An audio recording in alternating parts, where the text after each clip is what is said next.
வணக்கம், நான் உங்கள் மோகனா. 3/8/2025 மாலை மலர். வாங்க செய்திக்குள்ள போகலாம். ஆகஸ்ட் 7 கருணாநிதி அவர்கள் நினைவு நாள். முதலமைச்சர் மு.க. ஸ்டாலின் அவர்கள் தலைமையில் அமைதி பேரணி. திமுக வெற்றிக்கு உறுதியேற்க அழைப்பு. சென்னை ஆகஸ்ட் 3 மறைந்த திமுக தலைவர் முன்னாள் முதலமைச்சர் கருணாநிதி 2008ஆம் ஆண்டு ஆகஸ்ட் 7ஆம் தேதி மரணமடைந்தார். அவரது நினைவு நாளான வருகிற 7ஆம் தேதி சென்னையில் முதலமைச்சர் மு.க. ஸ்டாலின் தலைமையில் அமைதி பேரணி நடைபெறுகிறது. அண்ணா சாலையில் இருந்து புறப்படும் இந்த அமைதி பேரணி மெரினா கடற்கரையில் உள்ள கருணாநிதியின் நினைவிடம் நோக்கி நடைபெறுகிறது. இது குறித்து முதலமைச்சர் மு.க. ஸ்டாலின் தொண்டர்களுக்கு உங்களில் ஒருவன் என்ற தலைப்பில் எழுதி உள்ள கடிதத்தில் கூறியிருப்பதாவது: நெடுநாள் கழித்து உங்களுடன் இந்த மடல் வாயிலாக உரையாடுகிறேன். காரணம், சில நாட்களாக மருத்துவமனையில் அனுமதிக்கப்படும், வீட்டில் ஓய்வெடுத்தும் வந்தேன். சிகிச்சை ஓய்வென்று சொன்னாலும் மருத்துவமனையில் இருந்தபடியே அரசு அலுவலகங்களையும் கழக பணிகளையும் செய்து கொண்டுதான் இருந்தேன். ஓய்வுக்கு பிறகு தலைமை செயலகத்தில் என்னுடைய வழக்கமான பணிகளை தொடங்கியும் நேற்று கழகத்தின் தலைமை நிலையான அண்ணா அறிவாலயத்தில் உடன்பிறப்பே வா என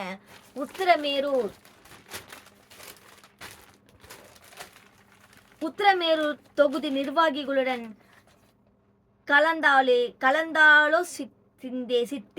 கலந்தாலோசித்தேன். அரசு பணிகளுக்கிடையில் நேரம் கிடைக்கும் போதெல்லாம் இதுவரையில் 39 தொகுதிகளின் கழக நிர்வாகிகளை சந்தித்திருக்கிறேன். இந்த சந்திப்பு அடுத்தடுத்து தொடர உள்ளது. தமிழே உயிராக, தமிழர் வாழ்வே மூச்சாக, தமிழ்நாட்டின் உயர்வே வாழ்வாக கொண்டு தமிழின தலைவராக மக்கள் மனங்களில் நிறைந்தவர் நம் உயிர் நகர் தலைவர் கலைஞர். இயற்கை அவரை நம்மிடத்திலிருந்து பிரித்து 7 ஆண்டுகளானாலும் அவர் நம் நெஞ்சமெல்லாம் நிறைந்திருக்கிறார். வார தின 7 நாட்களும் தலைவர் கலைஞரின் நினைவுகளுடன் தான் கழக உடன்பிறப்புகளின் பொழுது விடுகிறது. எந்நாளும் நம்மை இயக்கும் ஆற்றலாக நிகழ்பவரும் முத்தமிழர் அறிஞர் கலைஞர்தான். கலைஞர் வழியில்தான் உங்களால் ஒருவரான என் தலைமையில் 6வது முறையாக திராவிட முன்னேற்ற கழகம் ஆட்சி அமைத்து மக்கள் நலன் காக்கும் நல்லரசாக செயலாற்றி வருகிறது. தமிழ்நாட்டின் நலன் காக்கும் திட்டங்களை நம் உயிர் நிகர் தலைவர் கலைஞர் வழியிலான திராவிட மாடல் அரசு நிறைவேற்றி வரும் நிலையில் தமிழ்நாட்டின் உரிமைகளை நிலைநாட்டுவதிலும் தலைவர் கலைஞர் முன்னெடுத்த மாநில சுயாட்சி முழக்கத்தின் அடிப்படையில் இந்தியாவில் உள்ள அனைத்து மாநிலங்களின் நலன்களையும் காக்கின்ற வகையில் சட்ட போராட்டங்களை தொடர்ந்து நடத்தி வருகிறது நமது திராவிட மாடல் அரசு. 4 ஆண்டு கால திராவிட மாடல் ஆட்சியின் நாள்தோறும் மாநில உரிமைகளுக்கான போராட்டம் தான். முந்தைய அதிமுக ஆட்சியில் நீட் தேர்வு, உதய மின் திட்டம், சொத்து வரி உள்ளிட்ட ஒன்றிய பாஜக அரசின் வஞ்சக திட்டங்களுக்கு அடிமை சாசனம் எழுதி கொடுத்தால் தமிழ்நாடு கடுமையான விலைகளை சந்திக்க வேண்டியிருக்கிறது. பாஜக ஆட்சிக்கே வர முடியாத மாநிலங்களில் கவர்னர்களை வைத்து அதிகார பறிப்பு செய்யும் ஜனநாயக படுகொலை தொடர்ந்து வரும் நிலையில் உச்ச நீதிமன்றத்தில் தமிழ்நாடு முன்னெடுத்து சட்டப்பேரவை போராட்டத்தால் மக்களால் தேர்ந்தெடுக்கப்பட்ட மாநில அரசே அதிகாரம் படைத்தது என்பது நிலைநாட்டப்பட்டு தமிழ்நாட்டிற்கு மட்டுமின்றி இந்தியாவில் உள்ள அனைத்து மாநிலங்களுக்குமான ஜனநாயக நம்பிக்கை வலுப்பெற்றுள்ளது.